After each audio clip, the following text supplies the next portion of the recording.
Hello friends, welcome to exam capsule. आज हम लोगों का फिज़िक्स में थर्ड डे है, जिसमें हमारा चैप्टर दिया हुआ है यांत्रिक एवं गुरुत्व के अधीन गति। ठीक है, जिसको आज हम लोग इसको पढ़ने वाले हैं। जिसमें दिया हुआ है, देख लीजिए, ये सारे जो क्वेश्चन है वो सारे प्रीवियस ईयर हैं और जो कि एग्ज़ाम्स में आए हुए हैं। देखिए, ये राजस्व लेखपाल में आया हुआ है, अमीन परीक्षा, combined medical service, competitive exams में, कृषि प्राविधिक में, व्यायाम प्रशिक्षक में, और ये राज्य मंडी परिषद में। यानी कि सारे जो क्वेश्चन हैं एनसीईआरटी के क्वेश्चन हैं और प्रीवियस ईयर क्वेश्चन हैं, जिसको हम लोग आज भी देखने वाले हैं। ठीक है, तो चलिए इसको हम स्टार्ट करते हैं। दिया हुआ है कि ढालू सड़क पर पत्थर लुढ़काना ऊर्ध्व यानी ऊपर की ओर उठाने से अधिक आसान होता है। बोला गया कि ढालू सड़क पर जो पत्थर होता है लुढ़काना जो है ऊपर उठाने से ज़्यादा आसान होता है। क्यों?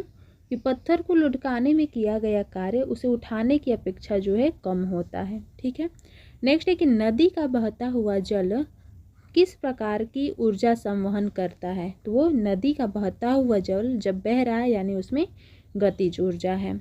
नेक्स्ट देखते हैं, दिया हुआ है कि एक गतिशील बस में अचानक ब्रेक लगाने से सवारी आगे की ओर झुक जाती है। ठीक है, तो यह किस नियम के अकॉर्डिंग? तो न्यूटन के प्रथम नियम के अकॉर्डिंग जो है ब्रेक लगाने पे सवारी आगे की ओर झुक जाती है। नेक्स्ट है, जेट इंजन किस आधार पे काम करता है? जेट इंजन तो याद रखेंगे रैखिक संवेग संरक्षण के आधार पे काम करता है, रैखिक संवेग संरक्षण के आधार पे। ठीक है, और ये भी क्वेश्चंस आया हुआ है। नेक्स्ट है कि विसर्पी घर्षण होता है तो क्या होता है? तो सीमित घर्षण से थोड़ा कम होता है विसर्पी घर्षण।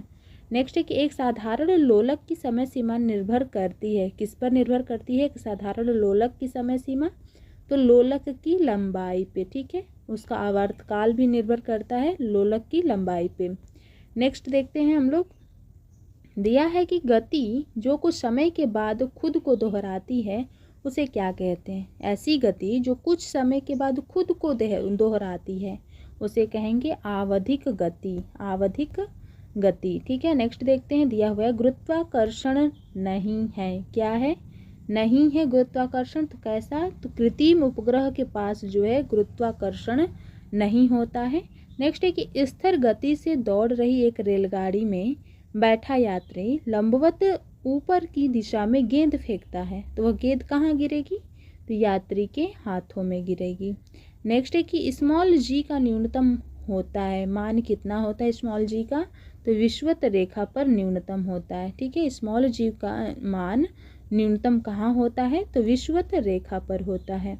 नेक्स्ट है, अप्रयुक्त किताब 2 वर्ष के लिए शेल्फ पर बनी रही जब तक उसे हटाया नहीं गया था।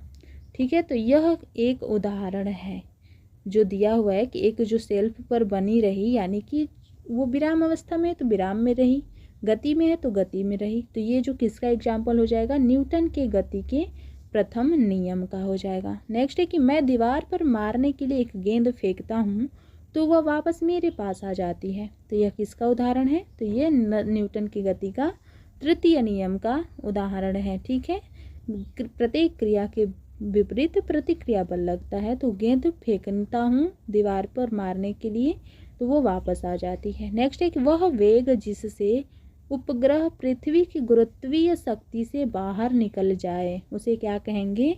दिया गया है, याद रखिएगा कि वह वेग, ऐसा वेग जिससे हम किसी भी उपग्रह को, जिससे उपग्रह पृथ्वी की गुरुत्वीय शक्ति से बाहर निकल जाता है उपग्रह, वो हो जाएगा पलायन वेग। नेक्स्ट देखते हैं, एक सितार में ध्वनि तरंगे उत्पन्न होती है। कौन सी ध्वनि तरंग उत्पन्न होता है सितार में?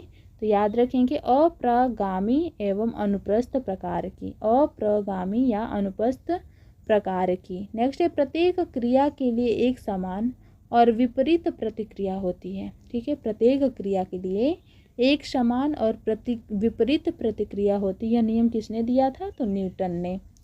नेक्स्ट है, लिफ्ट में किसी पिंड का आभासी भार उसके वास्तविक भार से अधिक होता है। कब? जब लिफ्ट जो होता है ऊपर की ओर त्वरित होती है। ठीक है, अधिक भार महसूस होगा जब लिफ्ट ऊपर जाएगा और कम भार महसूस होगा जब लिफ्ट नीचे की तरफ आएगा। और एक भारहीन रबर के गुब्बारे में 200 ग्राम जल भरा जाता है तो इस जल में इसका भार होगा। जल में पूछा है तो हमें पता है जल में किसी भी वस्तु का भार शून्य होता है। नेक्स्ट देखिएगा, जब किसी पिंड को चंद्रमा से पृथ्वी पर स्थानांतरित किया जाता है तो क्या हो जाएगा। कोई पिंड है चंद्रमा से पृथ्वी पर लाया गया तो पृथ्वी पर उसका भार बढ़ जाता है लेकिन मात्रा अपरिवर्तित रहती है। ठीक है, नेक्स्ट देखते हैं कि जब किसी वस्तु को पृथ्वी से चंद्रमा पर ले जाया जाएगा तो क्या होगा। वहाँ से तो लाए हैं तो भार बढ़ गया था और मात्रा अपरिवर्तित था, और वही उल्टा हो जाएगा, जब चंद्रमा पे ले जाया जाएगा तो उसका भार घट जाता है। वस्तु की मात्रा बदलने पर अपरिवर्तित रहेगा। क्या अपरिवर्तित रहता है मात्रा बदलने पे, तो उसका घनत्व। एक नेक्स्ट दिया हुआ है कि यदि 100 ग्राम चीनी को आधा लीटर पानी में मिलाकर एक असंतृप्त चीनी का घोल तैयार किया जाए तो वह कौन सी राशि में होगी जो नहीं बदलेगी, तो उसका आयतन जो होगा वो नहीं बदलेगा। नेक्स्ट एक लोलक घड़ियाँ गर्मियों में सुस्त हो जाती हैं, क्यों कि हमें पता है कि वो लंबाई पे निर्भर करता है, उसका आवर्तकाल। लोलक की लंबाई बढ़ जाती है जिससे उसका दोलन में लगा समय भी बढ़ जाता है। नेक्स्ट देखेंगे, जब कुएं से पानी की बाल्टी को ऊपर खींचते हैं तो क्या महसूस होता है, तो पानी की सतह से जब ऊपर आएगा बाल्टी तो वो भारी महसूस होगा। नेक्स्ट देखते हैं, दिया हुआ कि पीसा की झुकी हुई मीनार गिर नहीं जाती, क्यों नहीं गिरती है, तो गुरुत्वाकर्षण केंद्र से जाने वाला ऊर्ध्वाधर लाइन जो है तल के अंदर रहती है। नेक्स्ट है कि समान गति से जा रहे हवाई जहाज में यदि एक बम नीचे गिराया जाता है तो बम के नीचे पहुंचने तक हवाई जहाज की स्थिति होगी तो वो बम के ठीक ऊपर होगी। ठीक है, नेक्स्ट है कि प्रेशर कुकर के अंदर का उच्चतम ताप निर्भर करेगा, किस पे निर्भर करता है प्रेशर कुकर के अंदर का उच्चतम ताप, तो ऊपर के छेद का क्षेत्रफल व उस पर रखे गए वजन पर। नेक्स्ट है, हवाई जहाज से यात्रा करते समय पेन से स्याही निकलने लगती है, क्यों, तो वायु दाब की कमी के कारण।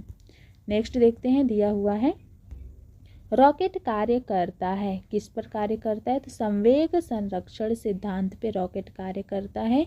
वही जेट इंजन किस पे कार्य करता है, जेट इंजन तो रेखीय समवेग सिद्धांत पे, और रॉकेट काम करता है संवेग संरक्षण के सिद्धांत पे।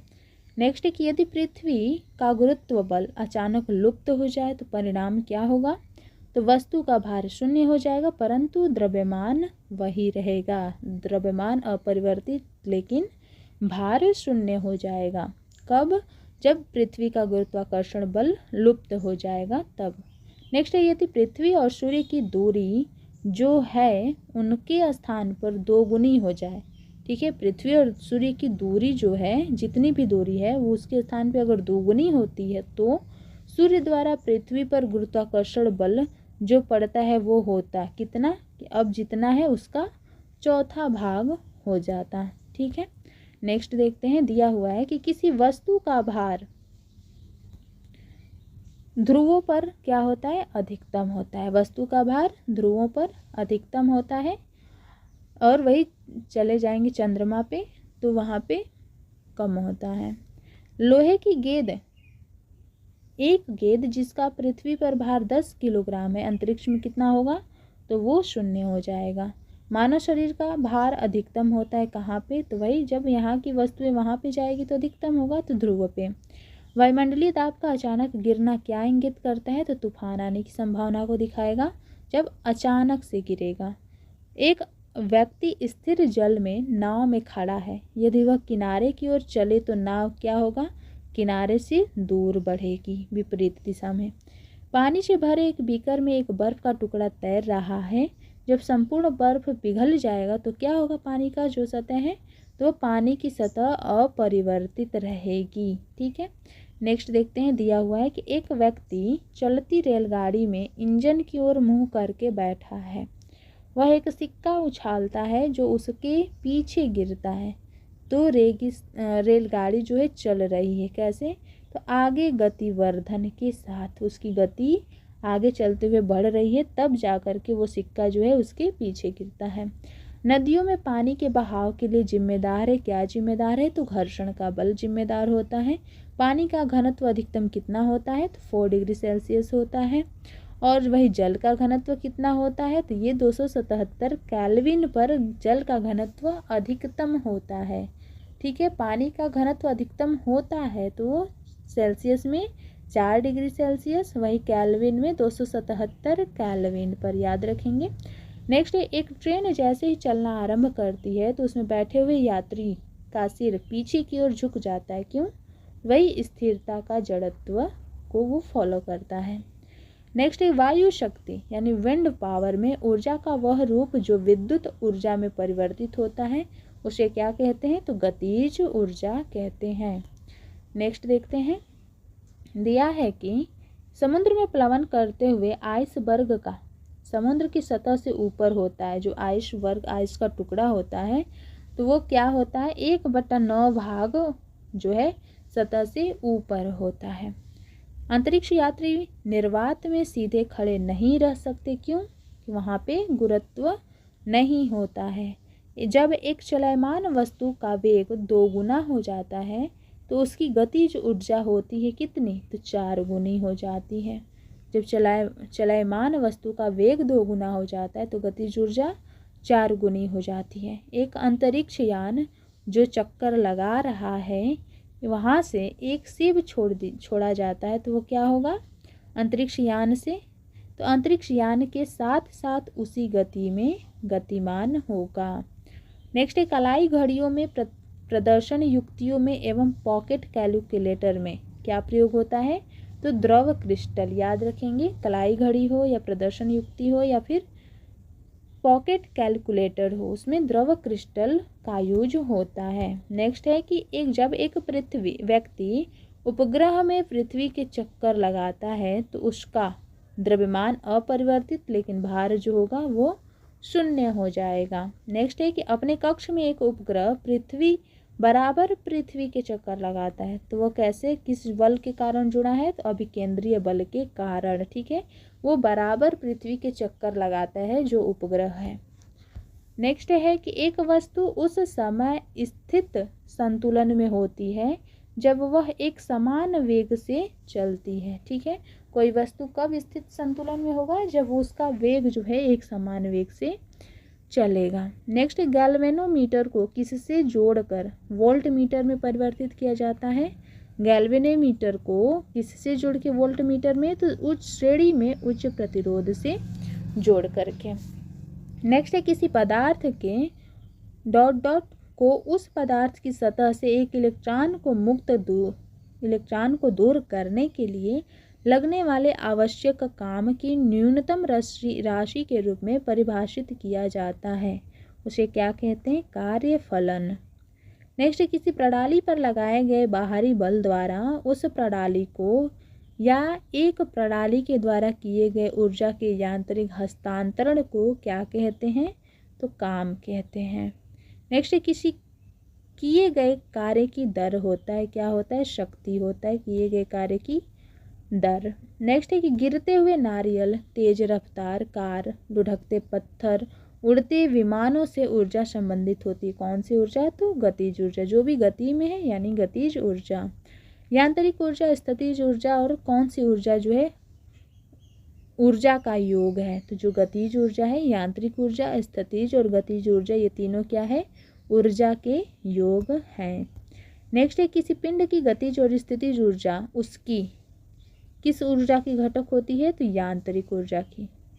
किसी भी पिंड की गतिज और स्थितिज ऊर्जा यांत्रिक ऊर्जा की घटक होती है। नेक्स्ट, गुरुत्वीय स्थितिज ऊर्जा का उदाहरण है बांध के पीछे स्थित जो पानी होता है वो स्थितिज, गुरुत्वीय स्थितिज ऊर्जा का उदाहरण है। ठीक है, स्थित पानी। नेक्स्ट है कि जल विद्युत शक्ति केंद्र, हाइड्रो इलेक्ट्रिक पावर स्टेशन, टरबाइनों पर पड़ने वाली और सॉफ्ट को घुमाने वाली जल की शक्ति का इस्तेमाल करके विद्युत उत्पन्न करते हैं। ठीक है, टरबाइन के शाफ्ट को घुमाने में पानी की स्थितिज ऊर्जा किस में परिवर्तित होगी? तो ये तो नॉर्मल है कि गतिज ऊर्जा में जो है वो परिवर्तित होगी, तभी तो वो वहाँ पे जल विद्युत उत्पन्न होगा।